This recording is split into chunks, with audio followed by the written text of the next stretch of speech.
Your mind is wasting money more than the devil ever could imagine, waking up tomorrow morning and discovering that someone had been secretly stealing money from your bank account every single day. Not thousands of dollars. Just a little at a time. $5 here, $20 there, $100 next week. You would probably call your bank immediately. You'll change your passwords. You'll do everything possible to stop the theft. But here's the uncomfortable truth. For most people, the biggest thief isn't hiding in their bank account. It's hiding in their own mind. And unlike a scammer, your mind doesn't steal your money all at once. It convinces you to give it away, one reasonable decision at a time. Today, we're performing an autopsy on the invisible mental habits that quietly cost people thousands of dollars every year. These aren't financial mistakes caused by bad luck or even by the devil. They are psychological traps that feel completely normal while they are slowly draining your future. By the end of this video, you may realize that the greatest financial battle you'll ever fight isn't against your circumstances. It's against your own thinking. Before we begin, I want you to answer one question in the comments. What's one purchase you've made that you instantly regretted? Be honest. Someone reading your answer might avoid making the same mistake. Let's begin with the first thief. Your brain loves immediate rewards. Imagine you've had a stressful day. You're tired, frustrated, mentally exhausted. On your way home, you see something you've wanted for weeks. Suddenly, your brain starts making excuses. I've worked hard. I deserve this. It's only this once. Sound familiar? Here's what's happening. Your brain isn't making a financial decision. It's making an emotional one. The purchase becomes a reward. Not because you truly need it, but because your brain wants relief. The problem, relief is temporary. The payment often isn't.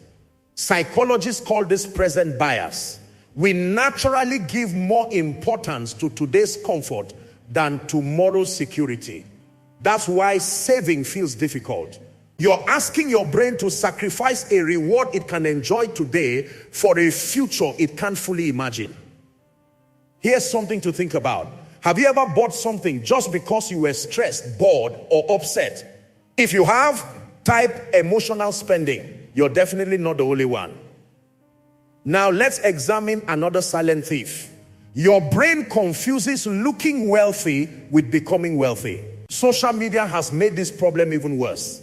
Every day you're surrounded by expensive vacations, luxury cars, designer clothes, beautiful homes, and carefully edited lifestyles. Your brain naturally compares, not because you're weak, because comparison is part of human nature. Without realizing it, your financial goals begin to shift. Instead of asking, am I building wealth? You start asking, do I look successful? Those two questions lead to completely different lives. One builds assets, the other often builds debt. Real wealth is usually invisible. It lives in investments, businesses, savings, ownership, not in the things people post online. Another psychological trap is something called lifestyle inflation. You finally get the raise you've been waiting for. At first you're excited, then your spending quietly adjusts. A better apartment, a newer phone, more subscriptions, nicer restaurants. A few months later, your salary has increased, but your financial stress hasn't. Why? Because your lifestyle expanded as quickly as your income. Your brain quickly turns luxuries into necessities. What once felt exciting soon feels normal. Then normal no longer feels enough. This is why many high-income earners still live paycheck to paycheck. Not because they don't earn enough, because their habits grew faster than their wealth. Here's another question.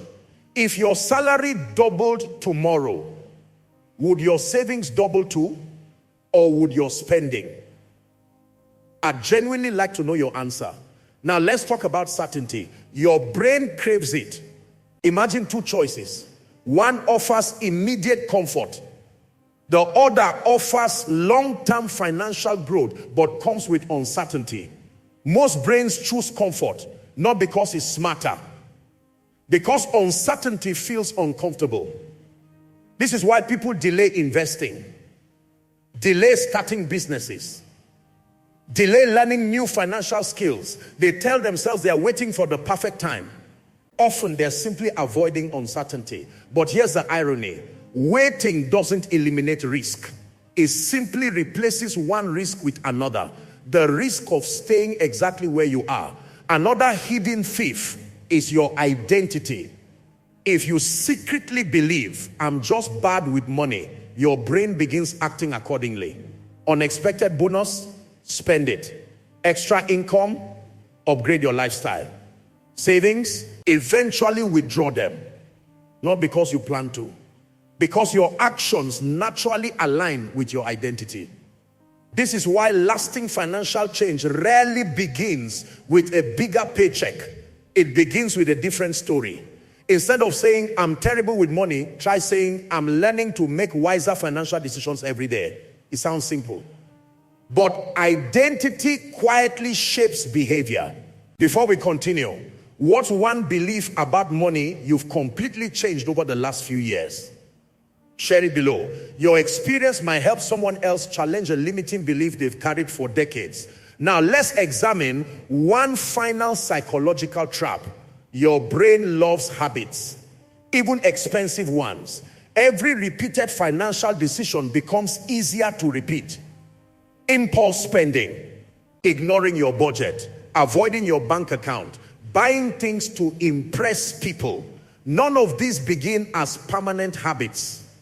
They become habits through repetition. The good news, the same process works in your favor. Saving becomes easier. Investing becomes more natural. Planning ahead becomes automatic. Your brain doesn't care whether the habit is good or bad. It simply strengthens whatever you repeat. Let's perform one final financial autopsy. Imagine two people earning exactly the same income. The first blames bad luck, the economy, other people, even spiritual attacks. The second asks a different question. What mental habit keeps costing me money? That one question changes everything. Because once you identify the psychological pattern, you can interrupt it.